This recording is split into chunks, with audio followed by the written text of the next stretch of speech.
Hello friends, मेरा नाम कुणाल बैनर्जी है और आज हम इस सीरीज़ में सीखेंगे डेटा टाइप्स इन जावा और इसके बाद हम लोग प्रोग्रामिंग की ओर आगे बढ़ेंगे यानी कि प्रैक्टिकल की ओर।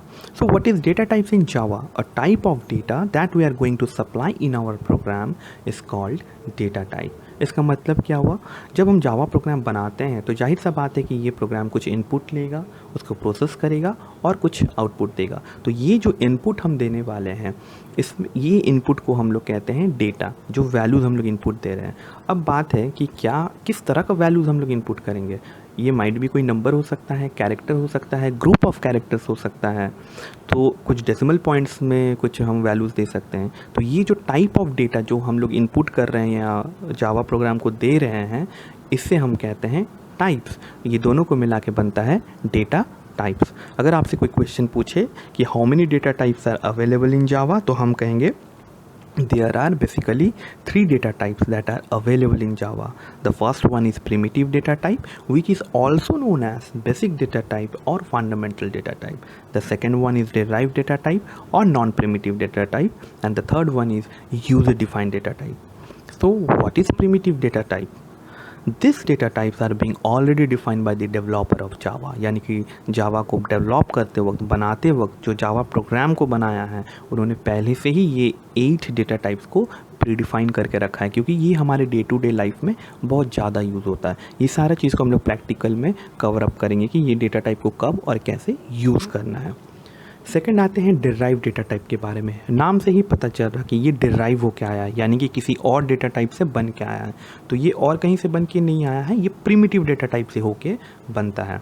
और इसका डेफिनेशन में आप कह सकते हैं कि derive data types are those that are made by using any other data type. Any other का मतलब है यहाँ पे आप कह सकते हैं कि ये प्रिमिटिव से होके आया है, जिसमें हम एग्जाम्पल के लिए ले सकते हैं एरे।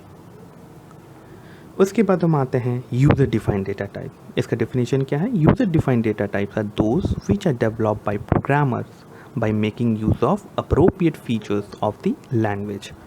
सेकेंड पॉइंट है user defined data types related variable allows us to store multiple values either of same type or of different type or both.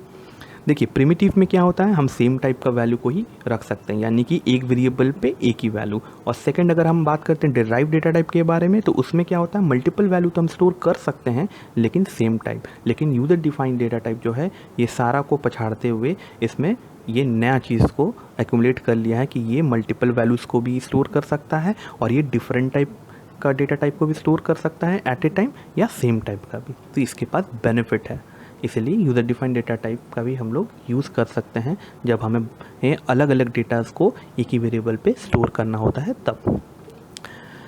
अब बात आता है कि why we need data type. देखिए, आज के डेट में जो प्रोग्रामिंग हम लोग यूज़ करते हैं, जैसे अगर पाइथन की बात करते हैं, तो पाइथन में हम लोग बेसिकली डेटा टाइप असाइन नहीं करते हैं, क्योंकि उसका खुद का अपना एक इंटेलिजेंस है। वो समझ जाता है कि किस तरह का वैल्यू आया है और उसे किस डेटा टाइप में स्टोर करना है, उसे इस चीज़ का समझ है। लेकिन Java don't have such intelligence to जज what type of data to be stored in which data type. So we have to make choice from our end to make Java understand what data we are going to supply. So हमें ये जावा को समझाना पड़ता है कि हम किस तरह का वैल्यू उसे देने वाले हैं और जावा को उस वैल्यू को किस डेटा टाइप में रखना पड़ेगा। जैसे इसका एक सिंपल से एग्जांपल देते हैं कि suppose your father ask you to bring 1 litre milk, not packet 1, यानी कि लूज फॉर्म में, जो लिक्विड फॉर्म में होता है, from the market. So what container will you take? आपके पास प्लास्टिक बैग है, एक थैला है और एक स्टील कैन है। तो जाहिर सी बात है, आप इसमें से कौन सा सिलेक्ट करेंगे? आप स्टील कैन को ही सिलेक्ट करेंगे, लेकिन कुछ लोग को लगता है कि प्लास्टिक बैग भी ले सकते हैं। तो इसमें कुछ प्रॉब्लम है क्या, देखते हैं। So we can also keep 1 litre milk in the plastic bag. हाँ, पॉसिबल तो है, लेकिन इसका एक नेगेटिव पार्ट भी है। जैसे there is 100% chance that the plastic may have some holes and the milk will pour out, so we may not get exactly 1 liter of milk when we actually required it. So it's called data loss. तो इस case में क्या होगा, आपको दूध तो मिलेगा। अगर आप प्लास्टिक में दूध भर के लेके आते हैं, हो सकता है कि आपने 1 लीटर रखा है, उसमें से आपको 950 मिलीलीटर मिल जाए, बाकी 50 मिलीलीटर आपका लॉस हो जाए, तो ये डेटा लॉस जो है वो कभी कभी आपको भारी पड़ सकता है। इसके बारे में हम लोग बात करेंगे जब हम लोग प्रोग्रामिंग करेंगे, उसमें कवर अप करेंगे। सपोज़ अब मैं आपको एक सेकेंड सिचुएशन देता हूँ कि suppose your father ask you to bring 5 packets of 1 litre milk from the market, so what container will you take? क्या आप प्लास्टिक बैग लेंगे, आप थैला लेंगे या कंटेनर लेंगे? जाहिर सा बात है इस केस में तो आप स्टील कैन लेने वाले नहीं हैं, क्योंकि स्टील कैन में कोई भी 5 पैकेट दूध भर के नहीं लाता है। तो इस केस में आप थैला भी ले सकते हैं या तो प्लास्टिक बैग। लेकिन फिर वही चांस आता है कि प्लास्टिक बैग 5 लीटर दूध अगर आप डालते हैं तो माइट बी पॉसिबल कि वो फट जाए और आपका दूध गिर जाए। हो सकता है 5 पैकेट में से 1 पैकेट फट जाए, 4 पैकेट आपको मिले, तो कहीं ना कहीं यहाँ पर भी डेटा लॉस का पॉसिबल है। लेकिन अगर आप थैला लेते हैं जो कपड़ा वाला थैला है, तो इसमें जाहिर सा बात है कि आपका कोई लॉस नहीं होने वाला। तो इसी तरह से ये आपका इंटेलिजेंस यूज़ करना है कि जब मैं जावा प्रोग्राम बनाऊंगा तो मुझे किस तरह का डेटा और उसका डेटा टाइप सप्लाई करना है, ताकि डेटा भी मेरा सेफ़ रहे और डेटा लॉस भी ना हो।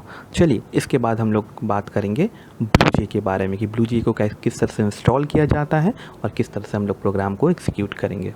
Thank you.